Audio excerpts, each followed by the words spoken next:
ముగ్గురు ఖైదీలు జైలుకొచ్చిన తరువాత వారు ఎలాంటి పరిస్థితుల్లో జైలుకు వచ్చారో ఒకరినొకరు ప్రశ్నించుకుంటూ పరామర్శించుకుంటున్న వీరి సంభాషణ ఎంత కామెడీగా పండిందో వినండి మరి.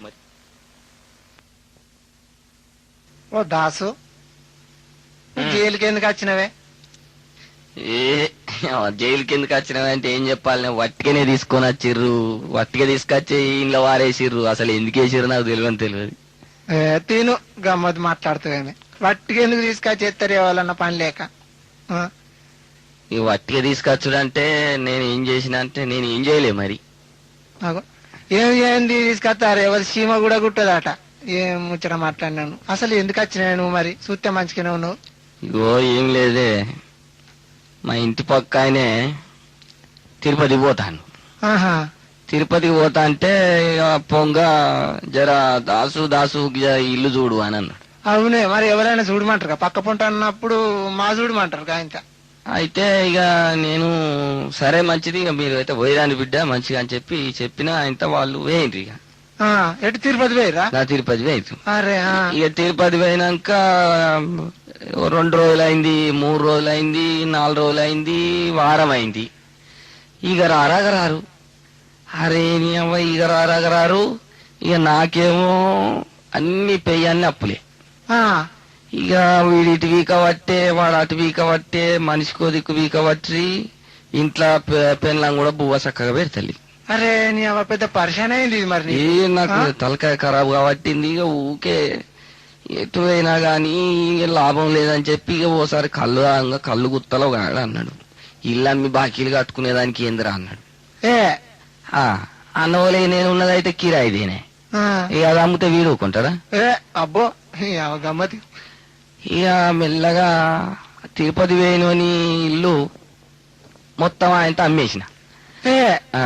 అరే పక్క పొండి తిరుపతి వేయని ఇల్లు అమ్ముకున్నా. ఇక అమ్ముకొని ఆయనతో ఎవరి బాకీలానికి గట్టినా. ఎవరి బాకీలానికి గట్టి మంచిగా రంది లేకుండా వండుకున్నా. ఇక రాత్రి 11ంటికి తీసుకొచ్చిర్రు, ఇంట్లో వండబెట్టిర్రు. అరే ఈ గిది నేను చేసింది తప్పు. ఆపతున్నప్పుడు ఎవరి ఇల్లు అయితే అమ్ముకొని మంచిగా సుఖంగా ఉండేదానికి అని. అమ్ముకోవాలి. ఆపద వచ్చినప్పుడు ఏం చేస్తారు మరి?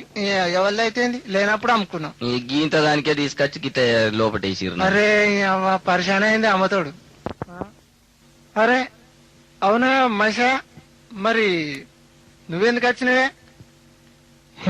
ఎందుకు వచ్చినావంటే ఏమన్నట్టే, మా తాతలు ముత్తాతల తండ్రులు అందరు దొంగలే కాదు. అట్లనా? అంటే మీరు మీ పుట్టుబడే దొంగ పుట్టుబడి అన్నట్టు మొత్తం మేము చేసేది అంత దొంగతనం. ఆహా, అయితే ఇక నువ్వు మొత్తం దొంగతనాలు చేసుడే. ఇక దొంగతనాలకే పడ్డా. మొన్న మా ఈ ఎమ్లాడ బస్ స్టాండ్ లో చేసినా కాదు, ఎమ్లాడ బస్ స్టాండ్ లో చేసిన, జాతరలో చేసిన, సిరిసిల్ల బస్ స్టాండ్ లో చేసిన. ఏది మొత్తం దొంగతనం? మొత్తం దొంగతనాలే. అరే మంచిగానే ఉన్నది. నువ్వేదో పెద్ద ఘనకార్యం చేసినట్టు చెప్తున్నావు. ఇది ఇక చేసేదే కదా ఘనకార్యం అంటే ఏమన్నట్టు. అవు నిజమే కాదు, మీ పుట్టుబడే మీ దొంగ పుట్టుబడి అన్నట్టు. ఇక దొంగతనాలు చెప్తే ఏం వస్తలేవు, చిల్లర కొత్తలకు తప్ప ఏం వెళ్తాడు అవతాడు. మరి గీడేముంటే ఈ జాతరకు వచ్చినప్పుడు బొమ్మలు బిమ్మలు కొనుక్కొని ఉన్న పైసలు కూడా కొట్టుకుంటే గాడ కొడితే ఏమత్తే? ఇక గట్టిన అనుకున్నా నేను కూడా. అట్లనా? ఇక అట్లా అనుకుని ఆయన పట్నం పోయింది, పెద్ద పెద్ద దొంగతనాలు చేసి ఇక సంపాదించుకుందామని చెప్పి. ఏది హైదరాబాద్ పట్నం పోయినా? పట్నం. అరే అంటే బిజినెస్ మంచిగా పెంచుకుందామని. ఏది ఈ దొంగ బిజినెస్? ఇక అక్కడికి పోతే ఏమున్నది, ఆడు దొరకబట్టే ఈడు దొరకబట్టే. ఏది పట్నంలా? పట్నంలో. అరే మరి అలా హుషారుంటారు కాదే. ఇక ఏం చేద్దాం, వాళ్ళని దొరికించుకుందామని నేను చూస్తే నన్ను దొరకబట్టాలని వాళ్ళు చూడబట్టి. ఏది ఇక ఎవరిని చేపు కొట్టాలని నువ్వు చూసుడు, ఇక నిన్నెప్పుడు తన్నాలని వాళ్ళు చూసుడు. అరే అంత గిట్లా పరిశాన్ అయిందా?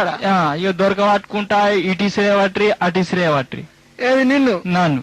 ఏడ పడతాడు ఇసిరేసుడు, ఎట్లా పడితే అట్లా కొట్టుడు. అరే మరి ఏం చేసినావు మరి? ఇక ఇట్లయితే మంచిగుండదని చెప్పి ఇక పెద్ద ఎత్తున ఇక పడితే పులిని పట్టాలని చెప్పి ఇక ఒక విమానాన్ని పడదామని చూసినే. ఏది విమానం అంటే మీ నుంచి పోయేదాన్ని విమానం ఎత్తుకొద్దాం? ఎత్తుకొచ్చి మంచిగా అమ్ముకొని బాగా పైసలు కూడా పెట్టుకొని బతుకుదాం అనుకున్నా. అబ్బా నీ అవన్నీ మంచిదే తెలియదు మరి. మరి ఇక అట్లానే ఆయన విమానాశ్రయంలో కోతి. ఇక విమానానికి 2-3 తాళ్ళు ఎత్తి.